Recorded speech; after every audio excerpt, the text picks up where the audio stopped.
Shana Tova. Tonight, I want to get really personal and tell you about one of the first times that I fell in love. It was in high school, my junior year. Immediately, I was smitten. He was beautiful, and his life story was inspiring. He had a rags to riches life that blockbusters are made of, and he seemed like the complete package. He was brilliant and strong and funny and creative. And on top of all of that, he had an exoticism to him that made him even more seductive. At times, he could be macho, but it was worth it because he made me see the world differently. There was only one problem. He had a very strong personality. He didn't get along with many of the people who mattered to me. The people he loved adored him. The people he didn't get along with, slash and burn. When we talked about it, he blamed it on his past, the dangerous neighborhood he grew up in, the deeply traumatized parents and grandparents who had gone through so much. Unthinkable things, really, to keep him safe and fed. He admitted he'd never fully grown out of seeing himself as a victim, but I was so in love, I was willing to overlook it all.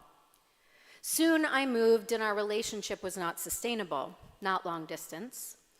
Weeks became months and we lost touch.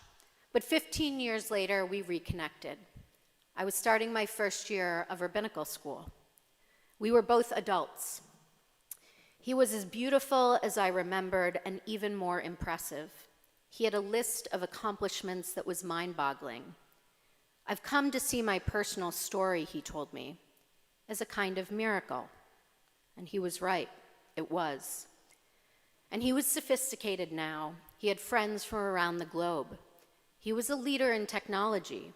He had made millions of dollars with his work in semiconductors, cybersecurity, and biotech.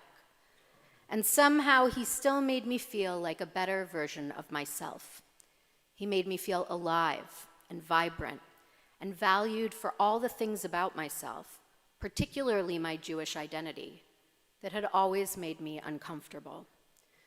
But I was also older and jaded, and I knew that in the years since we met, his relationships with the people he didn't get along with had become even more fraught, even violent. Of course, his neighborhood was still rough, and he had real and frightening enemies. But what I'd never seen before, or allowed myself to see, was that when he felt threatened, he could be a terrible bully. When provoked or scared, he would wield his power over other people in ways that were antithetical to who I was, and I believe now, who he is. And I fell a little bit out of love with him. I still loved him, but I knew now that the story that he told me about himself when we were kids had been told in broad strokes. He'd given me the ideal version of himself, the story he had needed to tell, and the one I had needed to hear. Eventually, we lost touch again. But then the years passed and we started to bump into each other again. We became friends, and eventually to have an adult relationship. And today, after all these years, I have begun to understand him as flawed and human and traumatized, and sometimes excruciatingly vulnerable. And somehow, even now, he still feels like home. Now, I have one more confession to make. This relationship, it's not with a man at all. It's with Israel. Beautiful, traumatized, unimaginably successful, deeply troubled Israel. I imagine I'm not alone. I imagine many of you have similarly complicated relationships with Israel. If you're of my parents' or grandparents' generation, and you lived through 1948, 1967, 1972, you witnessed the miracle of a small, almost powerless country defy the odds, defeat its enemies, and transform from a developing nation into a power player on the world stage. You watched as Israel faced existential threats on its borders, terrorist attacks at home and abroad, and triumphed again and again. Perhaps most importantly, Israel made you proud to be Jewish. It may have even made you see yourself and your Judaism differently. No longer were Jews the weak, meek victims of European anti-Semitism, but strapping, heroic soldiers who toted guns through city streets and on buses, made the desert bloom, and took in Jewish refugees from around the world. Because Israel is an intoxicating, miraculous story about power, about Jewish power, which for centuries has been denied or stolen. In the beginning, it was small guerrilla power, David facing off with the Goliath of the Turks, the British, then the Egyptians and Jordanians and Syrians. It was power in defense of and for the purpose of self-sovereignty. To quote Daniel Hartman, "You can't value Israel and not at the same time see power as a gift. Zionism at its core is about embracing Jewish power, and the threat to Zionism today is precisely because it utilizes power."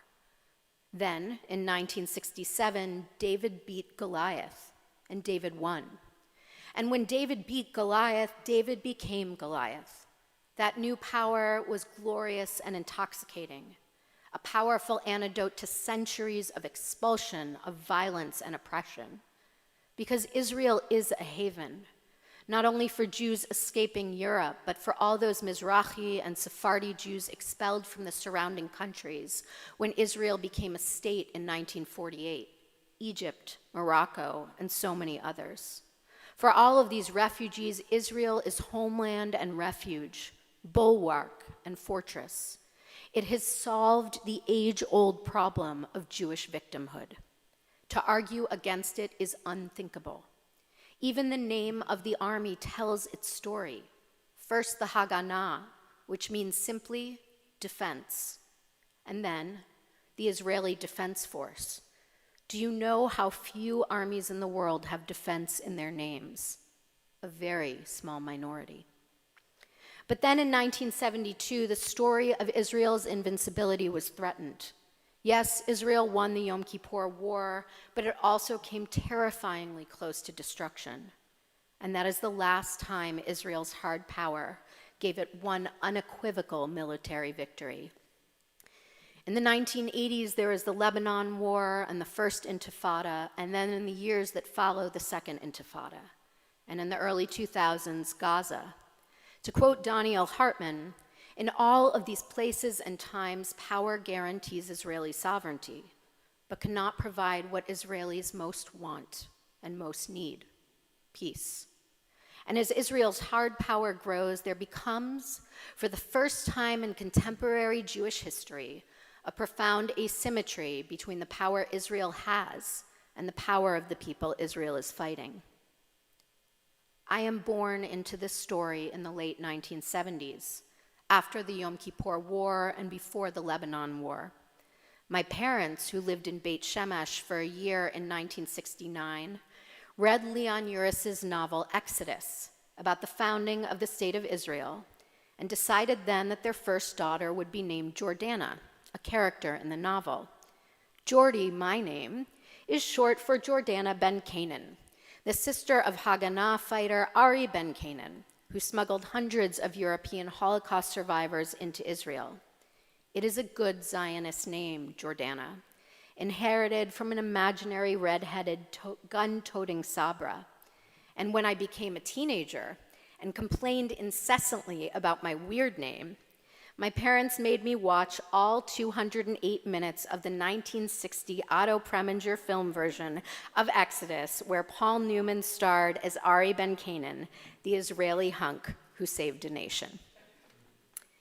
Perhaps because of this, in high school, I spent a semester in Jerusalem, where I fell head over heels in love with Israel.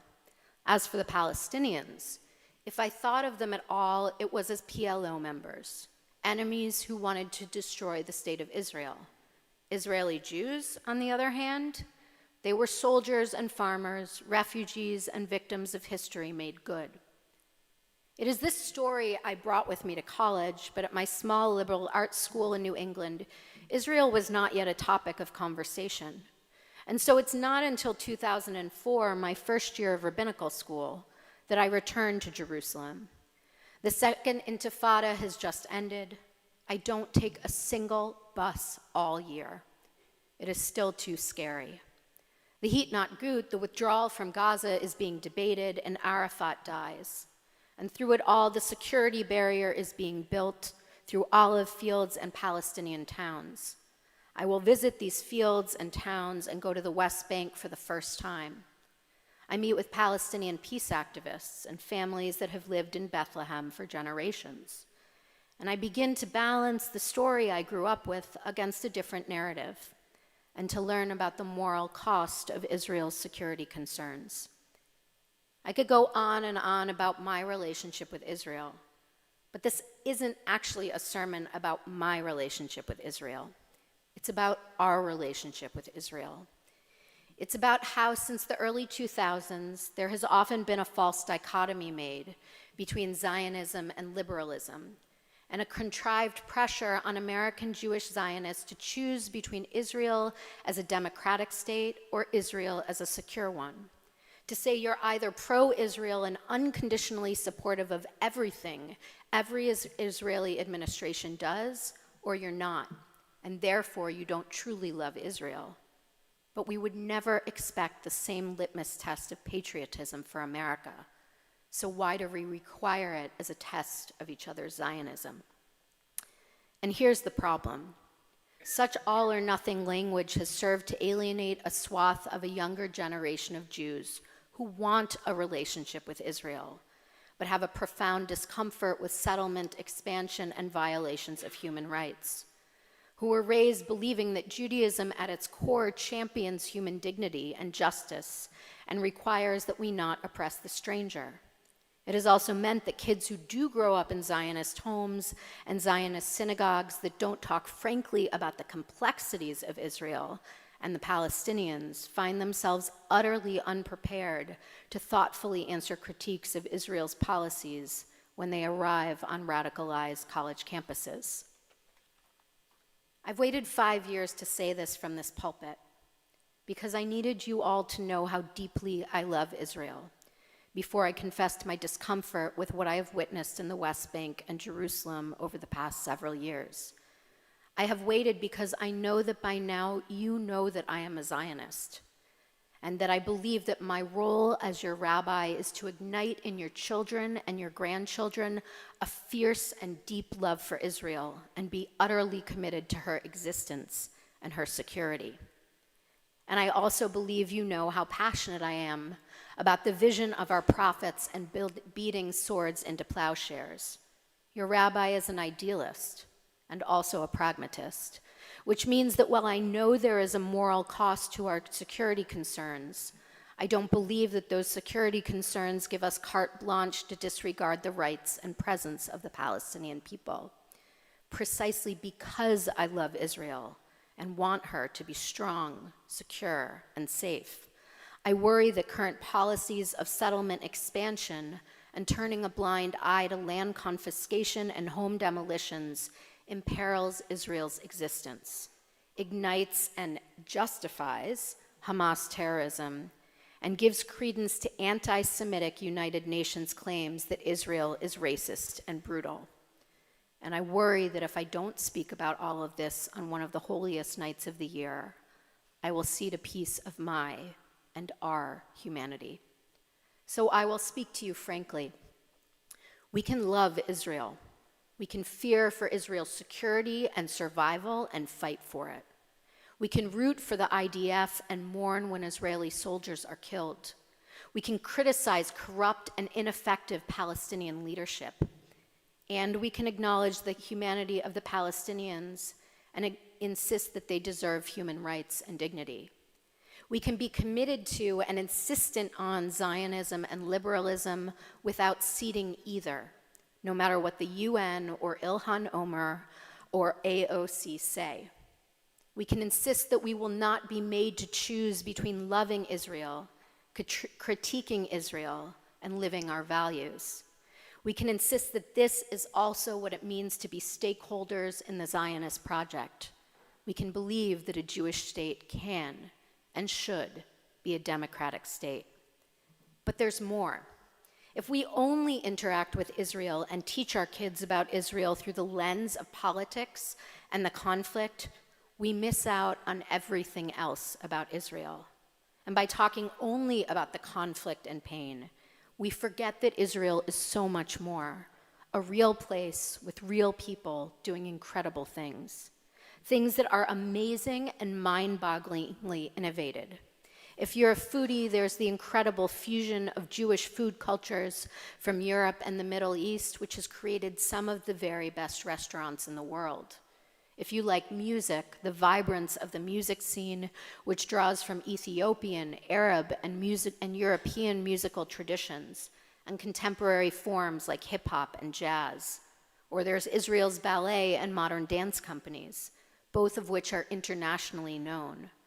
And then there's the cultural ferment, all the poetry and literature and TV shows which have been the basis for HBO series and regularly show up on Netflix. Did you know that HBO's In Treatment and Showtime's Homeland were both based on Israeli TV shows? Perhaps most dramatically, there is the science coming out of Israel that will change all of our lives. In just the past month, Israeli scientists have discovered a new treatment for glioblastoma and a diagnostic tool for Parkinson's disease. In the past, Israelis have been responsible for creating PayPal and Waze, drip irrigation, and teaching the rest of the world about desalination, which matters more and more as water becomes scarcer. But if we only focus on the settlements and the Palestinians, we will miss all of this.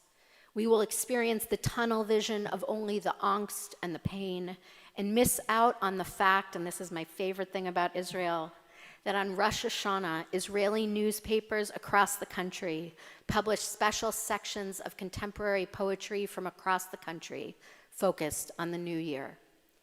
We will miss that all over Israel today and tomorrow, there are hundreds of different kinds of Rosh Hashanah services, some of which integrate meditation and contemplation and yoga, others of which are all musical. Because the most spiritually invigorating Jewish renaissance in the world is happening right now in Israel. Would we want America to be judged solely on the basis of our own excesses and political polarization when there is so much more about us? And here's the thing.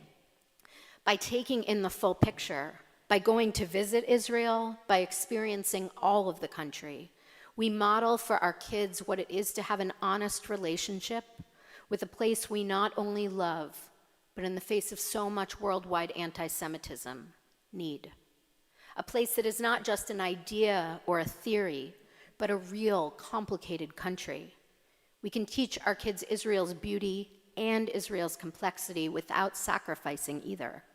We can teach our children that it is okay to love Israel and honestly critique her, just as we love America and honestly critique her. We can teach them to engage with Israel rather than writing her off in search of approval from those who don't know her at all. We might explain the utter necessity of the security barrier for Israeli safety and security, while also explaining the impact that barrier has had on divided Palestinian families and towns. We can insist that everyone, Palestinians and Israelis, deserve dignity, security, and self-sovereignty, even if we don't know how to get there. We can explain the very real threat Iran poses to Israel's security, as well as Syria's disintegration, without using either as excuses for human rights violations. We can insist that a better world is possible if we don't cede to extremism, give up on peace, and give in to cynicism. If we insist on hope rather than despair, justice rather than apathy, and diplomacy rather than brute force. But the only way to do this, to truly know and love Israel, is to have contact with her. Whether this means getting on a plane to Tel Aviv, or staying home and taking modern Hebrew classes that will give you access to Israeli movies and TV, music and poetry, or simply being in relationship with Israelis. Do you have an Israeli friend or family member you've lost contact with? Reach out, start talking. Start asking questions and being curious. And here at GRS, we're also going to do our best to help you experience the Israel outside of the news. Starting after the high holidays, we'll be organizing a few conversations with Congregation Kehilat Kodesh V'chol in Holon, Israel, just outside of Tel Aviv. A group of their congregants and a group of ours, maybe some of you, will be meeting over Zoom to talk and get to know each other. Our first conversation will be about this sermon, which they are also reading. The following conversations, those are up to you, with the hope that someday, in not too long, we can have those conversations in person. Because I am still, after all these years, in love with Israel, and I still believe it is an achingly beautiful miracle, our miracle. So this year, I hope you'll enter into conversation with us and make yourselves stakeholders in the Zionist project. From Holon to Greenwich, from Tel Aviv to New York City, wishing each of you and our brothers and sisters across the ocean a Shana Tova Umetuka, a sweet, a happy, and a healthy new year.